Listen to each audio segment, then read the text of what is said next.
So I'm Priyanka from Taylor's University. Currently we are having an interview for our module called Community Service, and this is Mr. Akil over here that I'll be interviewing on about Aggression Shock Shelter. So Mr. Akil, can you know how long have this orphanage been open or been operating? The orphanage has actually been since 2003. Okay, we have been operating for the past 15 years. The founder of the Aggression Shelter is actually late Mr. Siva Balan. His legacy is actually currently been carried through by our committee members and friends and people, those our continuous supporters. And myself, I'm a volunteer here, so I'll be here teaching the boys on the. I'm a football coach for them. I'm a dance teacher for them, and the best part is I'm their discipline teacher as well. Okay. Yes. Also, can I know when you said about the late founder, right? How did he came out with this orphanage? What's like the purpose, the legacy? Okay, of it? it's a very good question actually. Late Mr. Siva Balan actually came. He was a volunteer before in another shelter. Okay, he was a teacher. He was teaching some subjects for a total number of 20 boys. So at one point of time, what happened is actually in 2003, the shelter, the one that he volunteered, actually was having some issues and problems.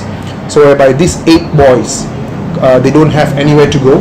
So what happened during the time that during the period whereby the boys actually were in the police station.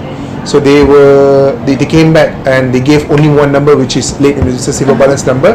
Then based on that, Mr. Siva Balan came up. Then he said, since these 8 boys don't have any people that they're gonna, they're gonna go back to.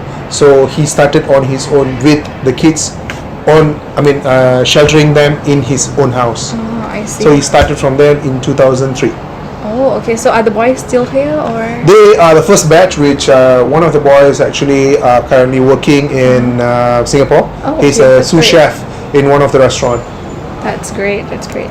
So next thing is you said you have been volunteering here, right? So how Yes. long has that been? I've been volunteering here for the past 4 years. All right. Actually, upon dismissal of late Mr. Siva Balan, and we realized that the people, we don't know where is the Aggression Shelter is going to be like heading to, because we know that it's very difficult to carry on his legacy with 40. During the period of time, we have 40 children's, all boys. So then it came up to me that okay, we don't want the Aggression Shelter to die. So that's why all our friends, members, family members all came back, and we decided to help out. So that's how I came here. Nearly like not to say full time, but as and when I got time, I will be here.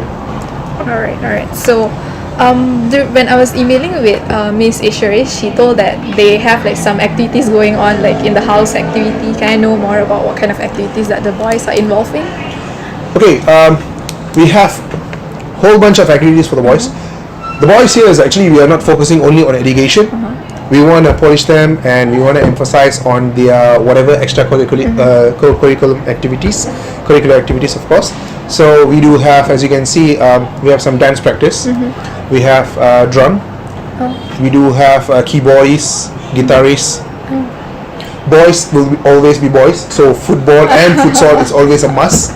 So therefore, they have multiple activities. They do have art class. Okay, so things like that. Whatever we can afford, whatever we can bring it to them, whatever they like, we want to give it to them. I'd like to know if there's do their family members come to visit them, or? Okay, the history behind one of each and every single boys is actually, it depends. Some of the boys are actually orphanage, some broken family, some they do have from single mother or single father, right, single parent. So for those who have any family members, they are allowed to visit the kids at any point of time within the visiting hours, which is from 10 a.m. to 5 a.m. any day, anytime. We are open from 10 to 5. So they are allowed to come and visit. We got no issues on that. Alright. Okay, for the next question is, what kind of challenges, or like the most common challenges you face in terms of raising up them for the kids here? Okay, see, when you have a number of boys, okay, boys will always be boys. But definitely, I would say that we are facing numerous challenges. Okay, sometimes they will fight. Okay, that there is always an argument between them and stuff. So this is why I came in as a discipline teacher. Okay, so whatever I'll do is actually we will make sure that the punishments given, sometimes the punishments like squats. Oh, Okay, when there's a critical challenges, sometimes we do have some fights. We won't tolerate such fights. So we do have some discipline record book. So we will jot down in it.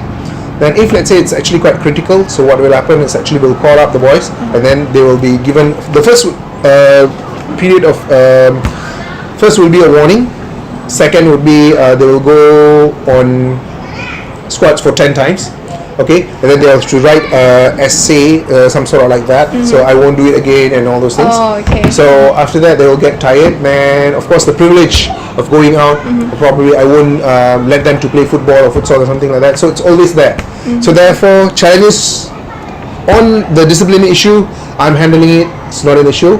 But when you come to be challenges as and when they miss their families, that's where we always come in as a caretaker, whereby we want to make sure that they don't feel they are homeless or they don't feel they're missing their parents too much. So we got to bond here as a family here.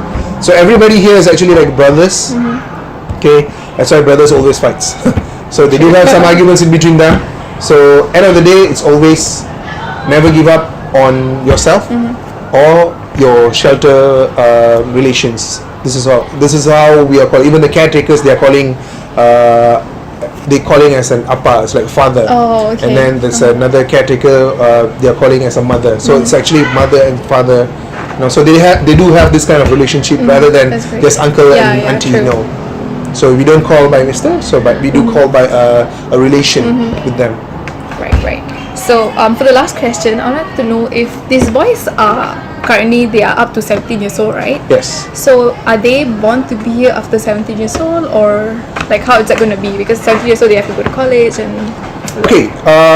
Some of the, as I mentioned just now, we do have some success stories whereby we sent our boys to. It's like you will see. Sorry. Okay, once they finish their SPM, so we will definitely during their trial we will know that where they do stand. So based on that, we know the education like. Okay, we know who's struggling, who are striving, and who is struggling. So for these struggling boys, what will happen to them is actually we will check what in what education. Sorry, if it's not education, then in what terms or in what activities that they're good in. Sometimes they are good in culinary arts. So we have actually one of the boys actually going to PJ Hilton. So PJ Hilton to start as a chef. A trainee chef. Yeah. So PJ Hilton is actually we do sign a bond with them. So which is after once he's finished his training, so he will be absorbed in working together in the kitchen itself. So that is one of the boy. And previous stories we realized that one of the boys actually he didn't do well in his education. So Selangor Royal Pewter Club sponsored him education on pewting. So now he's actually working in Selangor Royal Pewter Club. So coming back to the stories, actually, we will see in which area that we can help them out. We won't after 17 years old, sorry, you are going back since you are old. No such thing. We will try to help them out. We will make sure that they are equipped on how to survive in outside world. This is our duty here as a caretaker and as a volunteer here as well. So we will make sure that they are equipped. Once we know that they are equipped and they can take care of themselves, yes, you are always allowed to end of the day we know that they are actually able to be standing on their own legs. So that's where they will be realizing, and they themselves will say that okay, I think I'm big enough, I can live out by myself. So yes, then we will proceed with that. Alright. So yeah, that's it for the interview. Thank you so much for your time and answering the questions. Sure, thank you. Alright.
orphan crisis currently affects more than 153 million children across the world.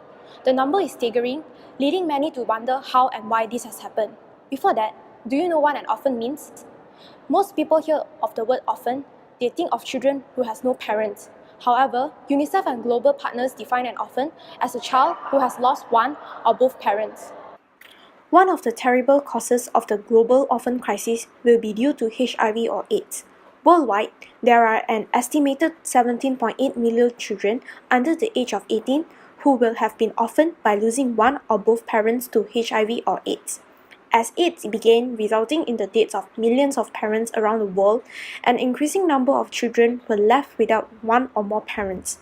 This preventable disease is a large contributor to the worldwide orphan crisis. Apart from HIV that causes orphan numbers to increase in today's world, poverty also contributes to the same problem. Nearly half of the world's population live less than $2.50 a day. This means the parents cannot provide them with shelter, nutrition, and care that they desperately need. And these orphans are being abandoned not because due to lack of love, but their lack of basic necessities in life. Next will be the reason why orphans are increasing is because of corruption. Corruption sustains the orphans crisis in most terrible way. Could be it corrupted government body officials or individuals who benefit from trafficking vulnerable children, and this makes nearly impossible for these children to receive life-giving care that they desperately need. Child labor is another major problem in the world. Children have been slaves and servants all throughout our history. However, children become wisely used in labors during the Industrial Revolution. The main reason were their size allowed them to move in spaces that adults could not. Children could be more disciplined and manage more easily than adults. Despite of dangerous, they were made to work for long hours, given a very low wages. Some child laborers are not even allowed to have educations. The problem of child labor still exists today. It is possible that the clothes that I'm wearing now were made by the child laborers. I have no thoughts of a solution to solve the problems, but to at least make the situation better, child laborers should get free education. Being a laborer is bad enough. Not having education on top of that is the worst.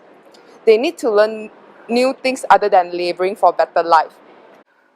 Orphans face the following challenges on their academic performance. High demands for labor at home, stigmatized at school because of inadequate uniform and learning materials, low attention span due to hunger. For girls, they are at a high risk of sexual. All in all, we often don't realize how privileged we are compared to these kids who have been abandoned or orphaned by their own parents. We need to be grateful, at the same time have the sense of responsibility to care for these kids. It could be as simple as donating your pre-loved clothing to them, or even volunteering to teach at their orphanage. You never know, little things like this could make such a great impact in this kid's life, as well as the community as a whole. So I say let's together spread the love and make this world a better living place. Thank you.